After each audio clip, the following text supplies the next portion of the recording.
What happens when two of Hollywood's most outspoken voices sit down for what's supposed to be a lighthearted interview, but instead ignites into one of the most explosive moments in daytime television history.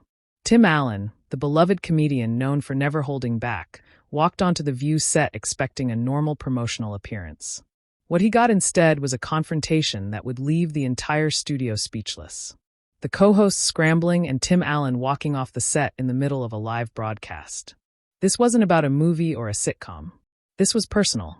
It was raw, and it was completely unfiltered.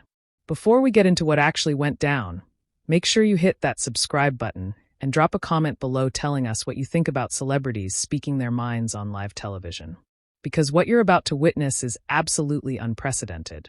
The morning started innocently enough.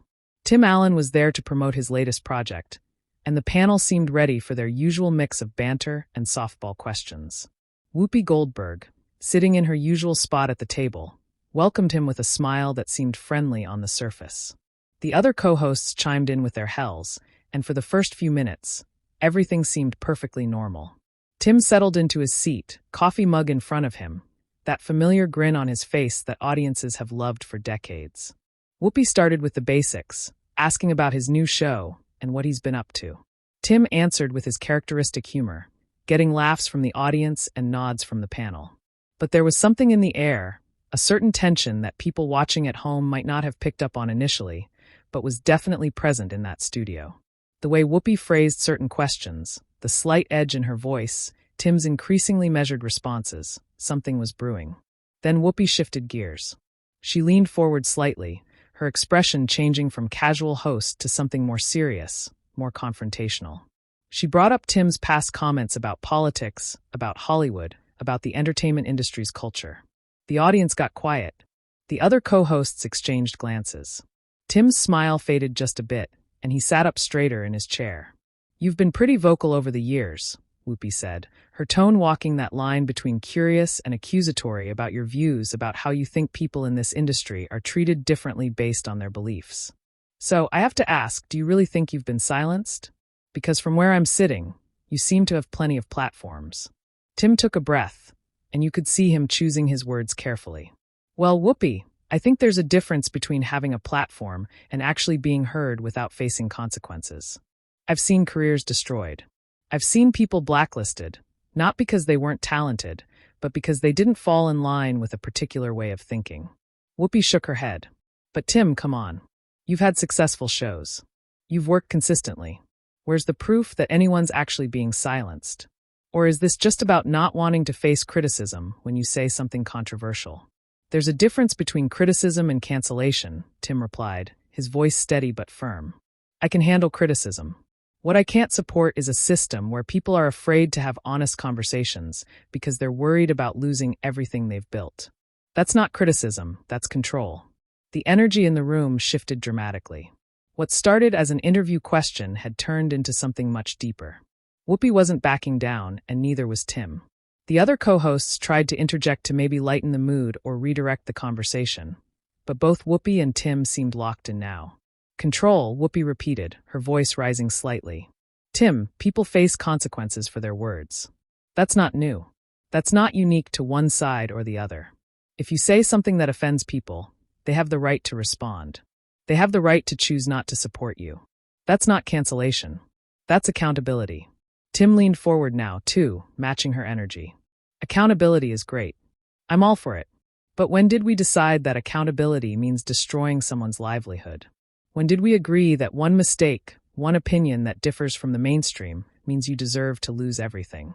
Because that's not accountability, Whoopi. That's punishment.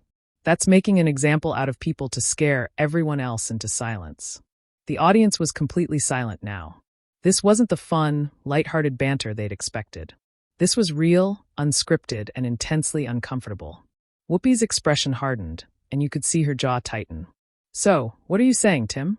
That people should just be able to say whatever they want without any consequences? That there should be no standards, no lines that shouldn't be crossed? I'm saying that we used to live in a country where you could have a different opinion without having your entire life dismantled." Tim shot back. "I'm saying that the fear I see in people's eyes when they're asked simple questions about what they believe, that's not healthy. That's not progress. That's regression dressed up as righteousness. Whoopi sat back in her chair, and for a moment it looked like she might try to move on to steer the show back to safer territory, but she didn't. Instead, she doubled down. You know what I think, Tim? I think this whole narrative about being silenced is just a way for people to play victim when they face criticism they don't like. You're not being silenced, you're being challenged. And maybe, just maybe, you don't like that the world is changing and your views aren't as popular as they used to be. That hit different. The other co-hosts looked genuinely uncomfortable now, shifting in their seats, trying to figure out if they should intervene. The producers in the control room were probably losing their minds. But Tim, to his credit, didn't explode. He got quiet, which somehow felt even more powerful. Whoopi, I've respected you for years. I've admired your career, your talent, your willingness to speak your mind, but right now you're proving my exact point. I came here to have a conversation, and instead I'm being told that my concerns aren't valid, that my experiences aren't real, that I'm just playing victim. Do you not see the irony in that? The tension was suffocating. Whoopi opened her mouth to respond, but Tim wasn't finished. You want to talk about change? Fine, let's talk about it, Tim continued, his voice measured. But intense. Change is good when it's genuine, when it comes from a place of wanting to make things better for everyone. But what we're seeing now isn't that. It's tribalism. It's deciding that anyone who doesn't agree with you 100% is the enemy. And the worst part is you can't even question it without being labeled something terrible. Whoopi's eyes narrowed. Nobody's calling you the enemy, Tim. But when you use your platform to push narratives that hurt marginalized communities, yeah, people are going to push back. That's not tribalism. That's people protecting themselves and each other.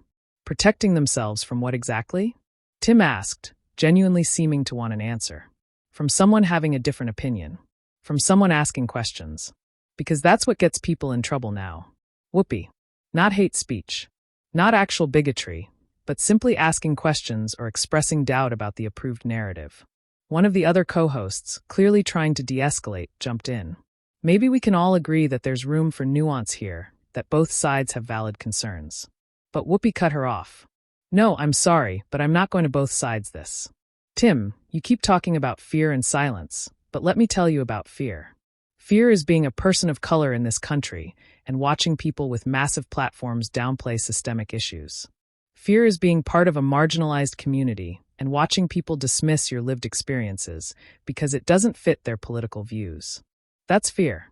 Tim nodded slowly. You're absolutely right. That is fear and it's valid and those issues matter. But Whoopi, and I mean this with complete respect, why can't both things be true? Why can't we acknowledge that there are serious issues facing marginalized communities and also acknowledge that there's a climate of fear around expressing certain opinions? Why does it have to be one or the other? Because one of those things is about actual oppression and the other is about people being upset they can't say whatever they want anymore without consequences. Whoopi fired back. These are not equivalent issues, Tim. Not even close. The frustration was clear on Tim's face. Now, I'm not saying they're equivalent. I'm saying they both exist. I'm saying that we can care about multiple things at once. But the moment I try to talk about my concerns, I'm told I'm playing victim. I'm told I'm being dramatic. I'm told that my experiences don't matter because other people have it worse. How is that productive? Whoopi leaned forward again, her voice firm. Your experiences do matter, Tim. But when you frame it as being silenced or canceled, when you've literally never stopped working, when you have more opportunities than 99% of people will ever have, it rings hollow. It sounds like privilege complaining about losing a tiny bit of power. That word privilege seemed to strike a nerve.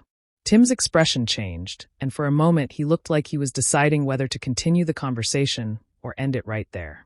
Privilege, he repeated quietly. That's the catch-all, isn't it?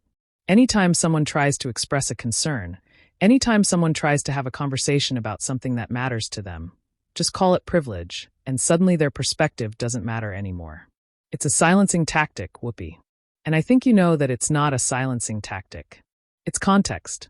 Whoopi countered. And context matters. You can't talk about feeling silenced without acknowledging the position you're speaking from. That's all I'm saying. Tim shook his head, a sad smile crossing his face. No, that's not all you're saying. What you're saying is that my perspective isn't valuable because of who I am, what I look like, what I've achieved. You're saying that certain people get to speak about their experiences and certain people don't based on criteria that you've decided are important, And that right there is exactly what I'm talking about. Another co-host tried again to redirect. I think we're all passionate about these issues, and that's good. Maybe we can talk about solutions about how we move forward in a way that respects everyone. But the damage was done. The conversation had gone too far to pull back now. Whoopi wasn't interested in moving forward. She wanted to make her point. Tim, I've been in this industry for decades. I've seen real censorship, real consequences for speaking out. I've experienced it personally. So when I hear someone like you talking about being silenced while sitting on a successful television show, while doing interviews, while having a career that most people would kill for, I have a hard time taking it seriously. That's my truth. Tim's voice got quieter, which somehow made his words hit harder. Your truth is valid, Whoopi. I would never dismiss what you've been through, what you've experienced. All I'm asking is for the same courtesy. All I'm asking is to be heard without being dismissed, without being mocked, without being told that my concerns are manufactured or privileged, or whatever other word makes it easier to ignore them. I'm not ignoring them, Whoopi insisted. I'm putting them in perspective. No, you're minimizing them, Tim corrected. There's a difference, and honestly, I came here today thinking we could have a real conversation. I thought maybe, just maybe, we could talk about these things like adults with respect, even if we disagree. But clearly that's not what this is. The tension in the studio was unbearable now. The audience didn't know whether to react or stay silent. The other co-hosts looked like they wanted to be anywhere else, and Whoopi, for the first time, seemed to realize that this had gone beyond a typical heated debate. "What are you saying, Tim?" she asked, her tone shifting slightly. Tim looked at her for a long moment, then at the other co-hosts, then at the audience. You could see him weighing his options, deciding what to do next. When he spoke again, his voice was calm but final. "I'm saying that this right here, this conversation we're having or trying to have, this is the problem. I can't express a concern without it being dissected, analyzed, and ultimately dismissed based on factors that have nothing to do with the actual point I'm making. My experiences get filtered through your lens of what you think matters, what you think is valid, and when I push back on that, I'm the problem." Whoopi opened her mouth to respond, but Tim held up his hand, not aggressively, just signaling he wasn't done. "I've spent my entire career trying to make people laugh, trying to bring joy, trying to be honest about who I am and what I believe. And I've never asked anyone to agree with me. I've never demanded that people see the world the way I do. All I've ever asked for is the same respect I try to give others, the freedom to have my own thoughts, my own concerns, my own perspective. But that's not allowed anymore, is it?" Whoopi's expression hardened again. "Tim, you're being dramatic. Nobody's saying you can't have your own thoughts. We're having a conversation right now, aren't we? You're speaking. I'm speaking. That's how this works." Tim let out a laugh, but there was no humor in it. "Are we, though? Are we really having a conversation? Because from where I'm sitting, I'm being lectured. I'm being told that my feelings aren't valid, that my experiences don't count, that I need to check my privilege before I'm allowed to have an opinion. That's not a conversation, Whoopi. That's a sermon, and I didn't come here to be preached at." The other co-hosts exchanged panicked looks. One of them tried to interject with something about taking a commercial break, but the show was live, and there was no stopping what was happening now. This was television history unfolding in real time. "A sermon," Whoopi repeated, her voice rising. "I'm trying to give you perspective, Tim. I'm trying to help you understand why people react the way they do when you say certain things. But if you want to take that as an attack, if you want to play the victim card, that's on you." There it was again. Victim. The words seemed to echo through the studio, and you could see Tim's entire demeanor change. He wasn't angry. He wasn't shouting, but something had shifted. He looked tired, disappointed, like he just confirmed something he'd hoped wouldn't be true. "There it is again," he said softly. "Playing the victim. That's the go-to, isn't it? Anyone who expresses frustration, anyone who pushes back, they're just playing victim. It's such an effective way to shut down dialogue, to make someone feel small for having feelings. And the genius of it is, if I defend myself against that accusation, I'm just proving your point, right? It's a trap, and it's designed to be one." Whoopi shook her head firmly. "It's not a trap, Tim. It's me being honest with you. You came on this show. You knew what you were getting into. You've been in this business long enough to know that if you express controversial opinions, people are going to challenge you on them. That's not persecution. That's just life." "Controversial opinions," Tim repeated, his voice taking on an edge. "See, That's interesting because I don't think wanting to have an honest conversation is controversial. I don't think expressing concern about the state of discourse in this country is controversial. I don't think saying that people should be allowed to disagree without destroying each other is controversial. But apparently it is now. Apparently, even that is too much. Another co-host, clearly desperate to salvage the situation, jumped in with forced cheerfulness. Well, this has certainly been a spirited discussion. Tim, thank you for being so open and honest with us today. It was an attempt to wrap things up, to end the segment before it got even more out of control. But Tim wasn't having it, and neither was Whoopi. I'm not done, Whoopi said, cutting off her colleague. Tim, I need you to understand something. When you talk about being silenced, when you talk about cancel culture, you're not just expressing an opinion. You're contributing to a narrative that undermines real progress. That makes it harder for people who are actually being oppressed to be heard. Do you not see that? Tim stood up then, not quickly or aggressively, but deliberately. He removed the microphone clipped to his shirt, the gesture so calm and final that everyone in the studio seemed to freeze. No, Whoopi, I don't see that, he said, his voice steady. What I see is someone who's so convinced of their own righteousness that they can't even entertain the possibility that someone else might have a valid point. What I see is the exact intolerance that I was talking about wrapped up in language about progress and protection. And what I see is that this conversation isn't going anywhere productive, so I'm choosing to remove myself from it. The studio erupted in a weird mixture of gasps and murmurs. The other co-hosts looked absolutely stunned, frozen in their seats. Whoopi's face showed genuine shock, like she couldn't believe what was happening. You're walking out? She asked, her voice a mix of disbelief and indignation. In the middle of a live show, Tim set the microphone on the table carefully. Respectfully, not throwing it down or making a dramatic gesture. I am because staying here and continuing this isn't good for either of us, and it's definitely not good for the people watching at home. This was supposed to be a conversation, but it turned into something else entirely, and I don't participate in that anymore. I'm too old and life's too short. He started to walk toward the edge of the set, and for a moment no one seemed to know what to do. Should someone stop him? Should they cut to commercial? Should they just let it happen? The cameras stayed on him, capturing every second. Whoopi found her voice again. Tim, come on. Don't do this. We can disagree and still finish the interview. Tim paused, turning back to face her one last time. Can we though? Because the last 10 minutes suggest otherwise. Whoopi, I respect you. I really do. But I don't respect being dismissed, being talked down to, being told that my concerns are invalid before they're even fully expressed. And I won't sit here and pretend that's okay just to make good television. So, you're going to run away instead? Whoopi challenged. And you could hear the frustration in her voice. You're going to walk off because you don't like being challenged. Tim smiled, but it was sad. I'm not running away, Whoopi. I'm choosing not to engage in a conversation that stopped being a conversation a long time ago. There's a difference. And maybe, just maybe, this moment right here will make people think about how we talk to each other, how we treat people we disagree with. Or maybe it won't. But either way, I'm done. The other co-hosts were completely silent now, looking between Tim and Whoopi like they were watching a car crash in slow motion. The audience seemed to be holding their collective breath, and Whoopi, for perhaps the first time in the entire exchange, seemed at a loss for words. Tim gave a small nod to the other co-hosts, a gesture of respect that said his issue wasn't with them. Then he looked at the camera directly at the viewers at home. To everyone watching, I'm sorry you had to see that. I came here hoping for something better. But sometimes you have to stand up for yourself even when it's uncomfortable. Even when it's live television, take care of yourselves and take care of each other. And maybe try to really listen to people even when you disagree with them, especially then.